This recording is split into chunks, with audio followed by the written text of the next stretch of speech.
आज हम इस वीडियो में ये समझने का प्रयास करेंगे 11th के जीव विज्ञान के अध्याय 2 में व्हिटेकर के द्वारा जो 5 वर्गीकरण पद्धति दिया गया है उसके मूल लक्षण कौन कौन से हैं। तो व्हिटेकर ने 1969 ईस्वी में 5 जगत वर्गीकरण पद्धति दिया था। पहला था मोनेरा, दूसरा प्रोटिस्टा, तीसरा फंजाई, चौथा प्लांटी और पांचवा एनिमेलिया। तो उन सब के बारे में जानने से पहले हम लोग को ये जानना होगा कि 5 जगत वर्गीकरण पद्धति के मूल लक्षण कौन है। सबसे पहले हम लोग ये जानेंगे कि व्हिटेकर के द्वारा 5 वर्गीकरण पद्धति जो दिया गया है उसके मूल लक्षण कौन कौन है।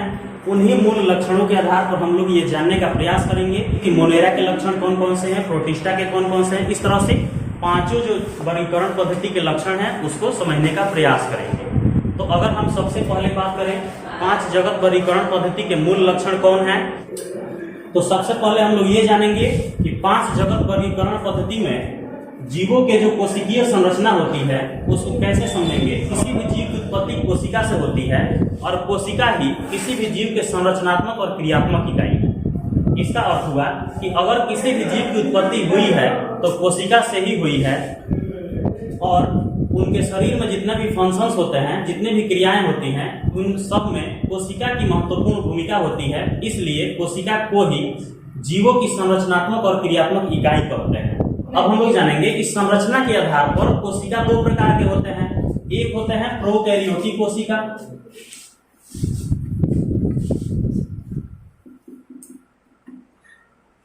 और दूसरा होता है यूकैरियोटिक कोशिका।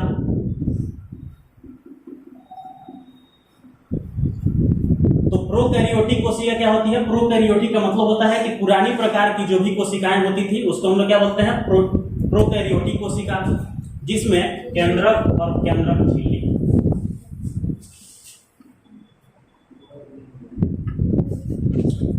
प्रोकैरियोटिक जो कोशिका होती है उसमें केंद्रक और केंद्रक झिल्ली नहीं पाई जाती है क्योंकि ये बहुत ही प्राचीन तरह की कोशिका है, बहुत ही पुरानी कोशिका है। लेकिन जो यूकैरियोटिक कोशिका है इसमें जितनी भी कोशिकीय रचनाएं होती हैं, जैसे इसमें केंद्रक भी होगी, केंद्रक झिल्ली भी होगी, माइटोकॉन्ड्रिया भी होगी, लाइसोसोम भी होगी, राइबोसोम भी होगी। तो प्रोकैरियोटिक जो कोशिका होता है ये पुरानी प्रकार की कोशिकाएं होती हैं और यूकैरियोटिक जो होती हैं ये उससे थोड़ा विकसित कोशिकाएं होती हैं जिसमें सभी कोशिकीय रचनाएं पाई जाती हैं। मूल लक्षण इसलिए पढ़ रहे हैं क्योंकि इसी मूल लक्षणों के आधार पर हम लोग 5 जगत वर्गीकरण पद्धति में जितने भी जगत हैं उनको एक एक करके समझने का प्रयास करेंगे कि किन जीवों को किस जगत में रखा गया है और किन कारणों के आधार पर रखा गया है। जैसे अगर हम मोनेरा की बात करें तो मोनेरा में प्रोकैरियोटिक कोशिकाओं को रखा गया है। तो ये क्या था? 5 जगत वर्गीकरण पद्धति का मूल लक्षण था पहला नंबर। अब हम लोग जानेंगे कि दूसरा लक्षण जो है कि कोशिका के आधार पर जीवों का वर्गीकरण दो वर्गों में किया गया है। एक होता है एक कोशिकीय और दूसरा होता है बहुकोशिकीय। अगर हम संख्या की बात करें तो कोशिकाओं के संख्या के आधार पर जीवों को 2 वर्गों में बांटा गया है। पहला होता है एक कोशिकीय और दूसरा होता है बहुकोशिकीय।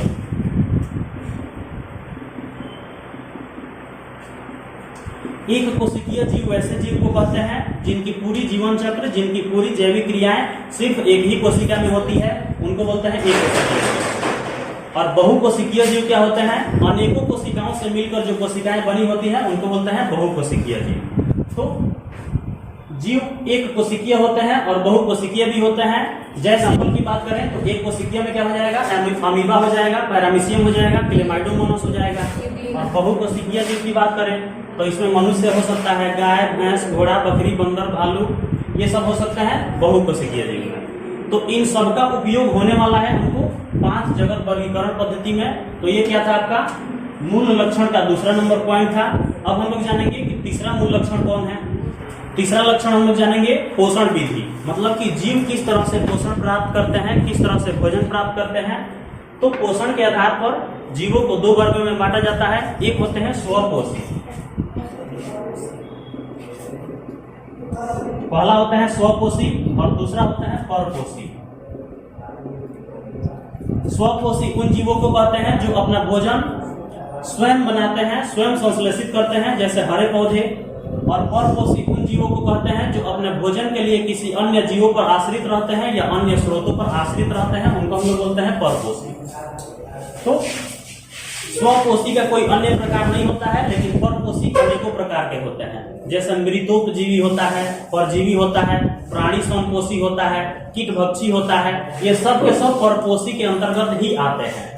तो स्वपोषी और परपोषी ये दो प्रकार के जीव होते हैं, क्योंकि हमको 5 जगत वर्गीकरण पद्धति में अनेकों जीवों का वर्गीकरण करना है उनके लक्षणों के आधार पर। इसलिए उसमें पोषण को जानना भी जरूरी होता है कि किन जीवों को स्वपोषी में रखा जाएगा तो किस जगत में रखेंगे, और किन जीवों को कौन जीव परपोषी है तो उनको किस वर्ग में रखेंगे। तो ये आपका क्या था, 3 नंबर पोषण विधि लक्षण था 5 जगत वर्गीकरण पद्धति के।